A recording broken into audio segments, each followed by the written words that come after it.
छत्तीसगढ़ में ललित कला एकेडमी का रीजनल सेंटर, क्या कुछ होगा खास और कलाकारों को कितनी मिलेगी मदद। हम कलाकारों से ही बात करते हैं, जानते हैं कि उनके मन में कितनी ख्वाहिशें हैं। हमारे साथ जुड़ रहे हैं युवा चित्रकार मनीष ताम्रकार। मनीष के बारे में बता दूं, मनीष वो कलाकार है जो छत्तीसगढ़ का नाम रोशन कर चुका है। सोनू सूद से लेकर के विराट कोहली और पीएम मोदी तक की तस्वीरें बना चुका है। अमित शाह जी को अपनी उनकी बनाई स्केच भेंट कर चुका है। आज यहाँ पर उसकी भी कुछ तस्वीरें लगी है, कुछ खास चुनिंदा तस्वीर लेकर के आया है, लेकिन उसके पास तस्वीरों का खजाना काफ़ी है।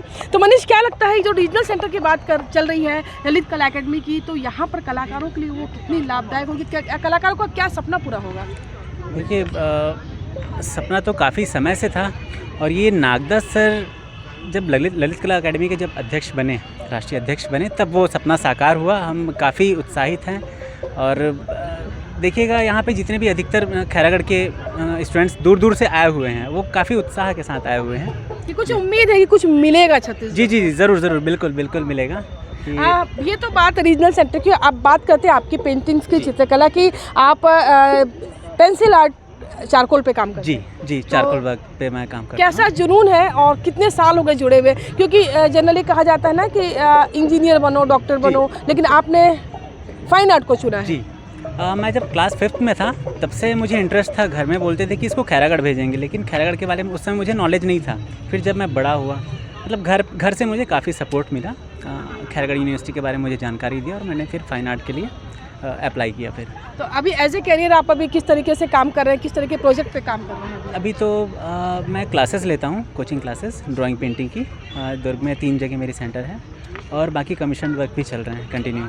जी, तो यहाँ पे जो नए नवोदित कलाकार हैं, कई ऐसे भी होंगे जो आपसे जूनियर भी होंगे और बहुत अच्छा काम करते हैं। आप लोगों को कोई ऐसे एसोसिएशन बना हो, कोई संगठन बना हो? संगठन, ऐसा एक बड़ा संगठन बनाने का एक है, मतलब छत्तीसगढ़ में आर्ट को लेके अब जागरूकता बढ़ रही है। धीरे धीरे हम चाह रहे हैं कि यहाँ पे जागरूकता बढ़ाएं, हमारा ये उद्देश्य है। जी बिल्कुल। और खासकर कला को लेकर के जो जागरूकता बढ़नी भी चाहिए लोगों, क्योंकि आज आप देख रहे हैं कि यहाँ पर कलाकार तो ही हैं, लेकिन वहाँ से पब्लिक भी काफ़ी संख्या में आई है। वो देख रही कि एक कलाकार की जो पेंटिंग है, महज छोटी सी पेंटिंग कहने को होती है, पर उसके पीछे की जो मेहनत होती है वो कई महीनों की होती है, कई बार तो बरसों की भी हो जाती है मेहनत। और उस कलाकार की जो पारखी नज़र, अगर जो दर्शक हैं अगर उसकी पारखी नज़रों से देखते हैं और उनकी कला को वाकई जब मान सम्मान मिलता है, तब कलाकार का सम्मान हो पाता है। हम कुछ कलाकारों से और भी जुड़ रहे हैं जो यहाँ पर ख्याति प्राप्त कलाकार हैं। रिकी छत्री जी भी यहाँ पे मौजूद हैं, जो विभिन्न तरीके के वाद्य यंत्रों को सहेजने का काम कर रहे हैं बरसों से। हम उनसे भी मुखातिब होते हैं।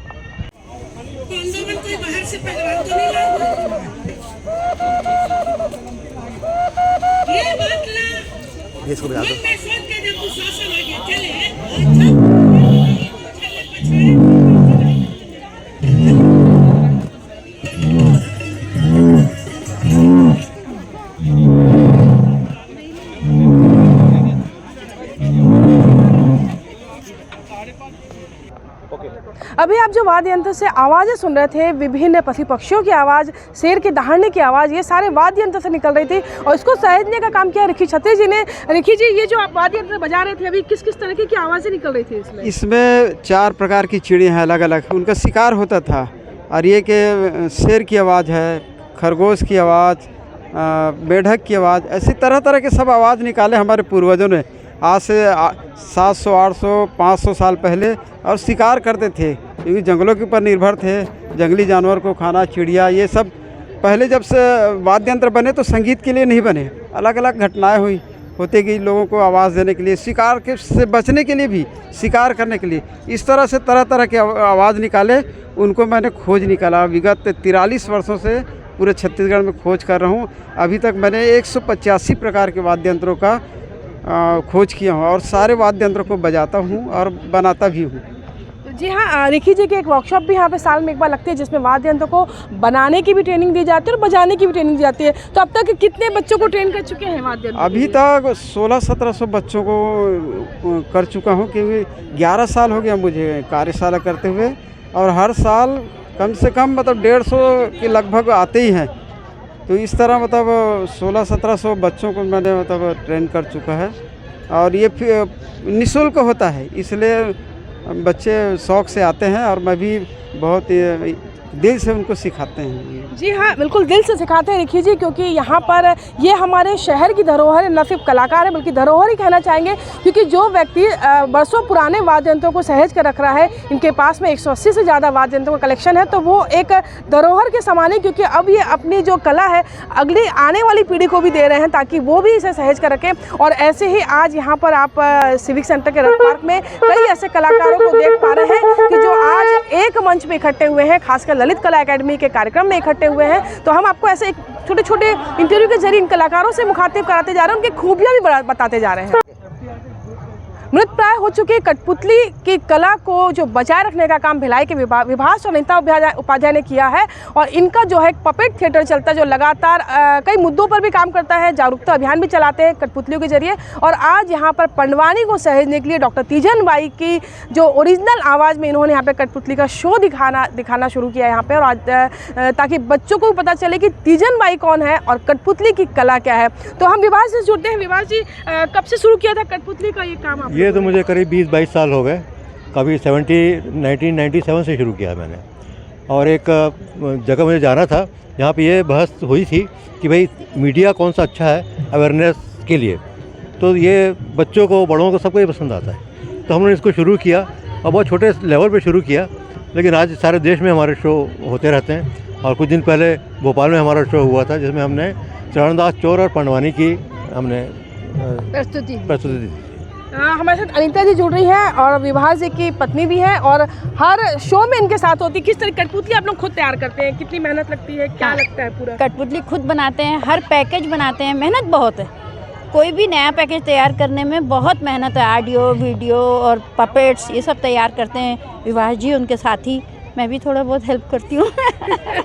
तो जो कठपुतली की जो कला है, मेरा प्रसिद्ध है धन्नो चाची। मैं धन्नो चाची का रोल करती हूँ। तो धन्नो चाची का जो कठपुतली में जो रहते हैं उसमें वॉइस ओवर वगैरह सारा कुछ आपका होता है? सूत्रधार के रूप में।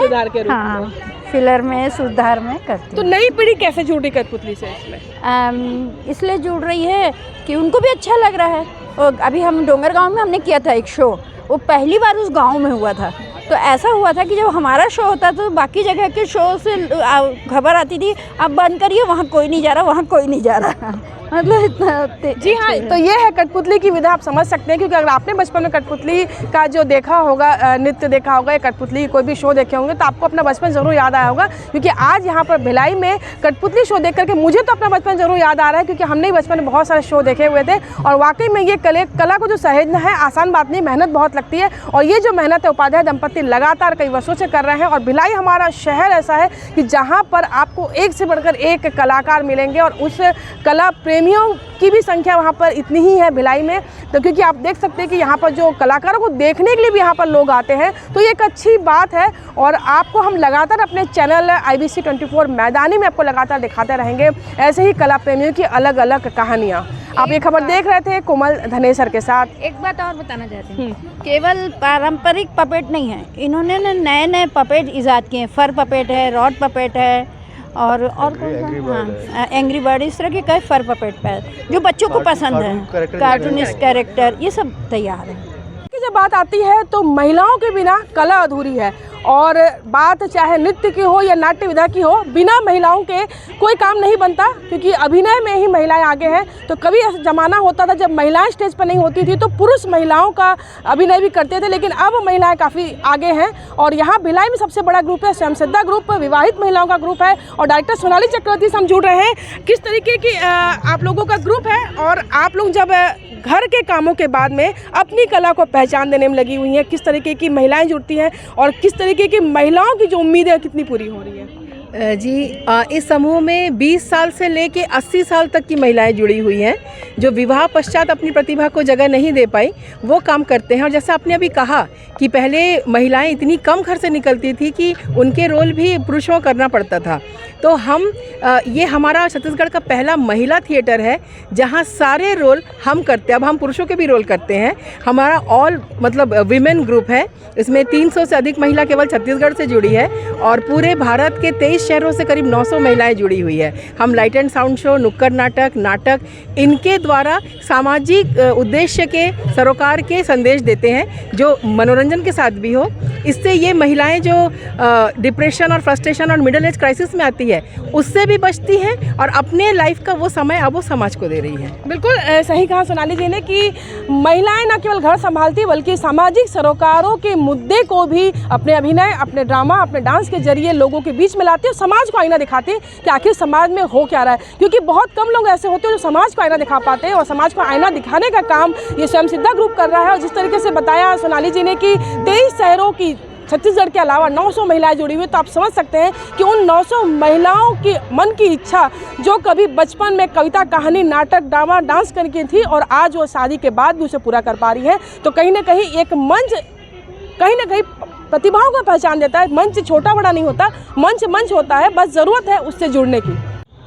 मिनी इंडिया की खूबसूरती हर रंग में नज़र आती है और आज जो आप ये देख रहे हैं रंग, वो है रंग कला का। जी हाँ, ललित कला एकेडमी के चेयरमैन यहाँ पहुँच रहे हैं और उनके स्वागत में यहाँ पर शहर के सारे कलाकार एकजुट हुए हैं। एक मंच पर आपको यहाँ पर कई कला नज़र आएंगी, कहीं आपको बरसों पुराने सहेजे हुए वाद्य यंत्र नज़र आएंगे तो कहीं पपेट शो के जरिए तीजन बाई की पंडवानी सहेजने की कोशिश की जा रही है, तो कहीं यहाँ पर आपको युवा चित्रकारों की चित्रकला नज़र आएगी और एक से बढ़कर एक खासकर छत्तीसगढ़ी संस्कृति की झलक आपको साफ नज़र आ रही है। और यहाँ पर हम आपको दिखाने जा रहे हैं अर्जुन रथ पार्क है, ये सिविक सेंटर का हृदय स्थल है और यहाँ पर आज धूम मची है कलाकारों की। सबको इंतज़ार है कि ललित कला एकेडमी के चेयरमैन आएंगे और एक ऐसी सौगात देकर के जाएंगे जो यहाँ के कलाकारों के लिए एक बड़ा जो है वरदान साबित होगी।